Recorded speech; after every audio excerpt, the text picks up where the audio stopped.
प्रिय विद्यार्थियों, आज हम लोग पंत जी की प्रथम रश्मि कविता पर चर्चा करेंगे।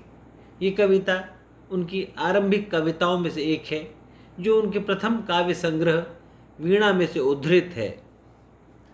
पंत जी ने इस रचना के माध्यम से प्रकृति के प्रति अपने सूक्ष्म अवलोकन का प्रदर्शन कर अपनी काव्य कला की कल्पनाशीलता, भाषा की सूक्ष्मता और बिंब निर्माण की सजीवता का परिचय दिया है। इस रचना में कवि वृक्ष की शाखाओं में नीड़ बनाकर विश्राम करने वाली बाल विहंगनी को संबोधित करता है। वह उससे अनेक कौतुक भरे प्रश्न करता है कि प्रभात के आगमन का, प्रकाश की पहली किरण का बोध उसे कैसे हो जाता है। इस कविता में कवि ने नीड़ में सोई हुई नन्ही चिड़िया को संबोधित करके प्रश्न किया है कि हे सखी, कहाँ से तूने प्रथम किरण को पहचानने की शक्ति पाई है और कहाँ से तूने प्रभात के स्वागत में इतना मधुर गान सीखा है। गहरी श्यामल रात में तू अपने नीड़ में रहकर स्वप्न लोक में विचरण कर रही थी। आकाश से उतरती हुई चंद्र किरणों से स्वर्ग के दूत चुपचाप कलियों को चूमकर उन्हें प्रफुल्ल कर रहस्य समझा रहे थे। सारी पृथ्वी पर अंधकार का प्रसार था और सभी जड़ और चेतन पदार्थ गहरी नींद में सोए हुए थे। हे सखी, ऐसी गहरी रात में तुम्हें किसने प्रभात के आगमन की सूचना दी। कवि अंधकार भरी रात का वर्णन करते हुए कहता है कि पृथ्वी की अंधकार भरी कोख से प्रकट होकर राक्षसी शक्तियां अपनी कुटिलता का जादुई प्रसार कर रही थीं तथा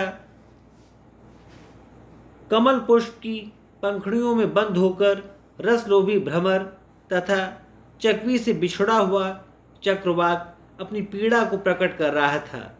ये सारी पृथ्वी गहरी निद्रा में डूबी हुई थी। जड़ और चेतन का अंतर भुला बैठी थी।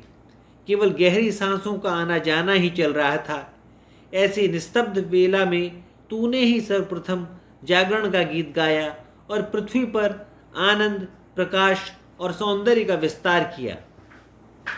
ऐसा प्रतीत होता है कि निराकार अंधकार अचानक ज्योति पुंज के रूप में प्रकट हो गया हो और चारों ओर इस संसार के नाम रूप दिखाई पड़ने लगे। वृक्षों की और वनस्पतियों की शिराओं में एक रोमांच उत्पन्न हो गया। ऐसा लगा मानो सोया हुआ पवन भी चंचल होकर विचरण करने लगा। फूलों की पंखुड़ियों पर अटकी हुई ओस की बूंदें किरण का स्पर्श पाकर मोती के समान उज्जवल हो उठी। चारों ओर सुनहरी रश्मियों का विस्तार हो गया और सुगंध तथा रस की खोज में भ्रमर विचरण करने लगे। संसार में चारों ओर एक नवीन गति का कंपन धीरे धीरे प्रकट होने लगा और इस प्रकार प्रभात की हलचल में सारा संसार व्यस्त हो उठा। हे सखी, तुम्हें कहाँ से यह अनूठा ज्ञान प्राप्त हुआ कि रात्रि समाप्त हो रही है और प्रभात का आगमन होने वाला है। पंत जी की यह रचना अंधकार और प्रकाश की अनेक मनोहर बिंबों के साथ पाठक को आकर्षित करती है। कवि की सुकुमार कल्पना और भाषा की सूक्ष्मता तथा अपने अनूठेपन के साथ यहाँ पर व्यक्त हुई है। कवि ने सांकेतिकता, लाक्षणिकता, प्रतीकात्मकता एवं मानवीकरण आदि विशेषताओं से युक्त होकर इस कविता के माध्यम से आधुनिक मानव की आँख खोलने का भी प्रयास किया है। उन्होंने मनुष्य को प्राकृतिक शक्ति अर्जित करने की इस कविता के माध्यम से प्रेरणा दी है।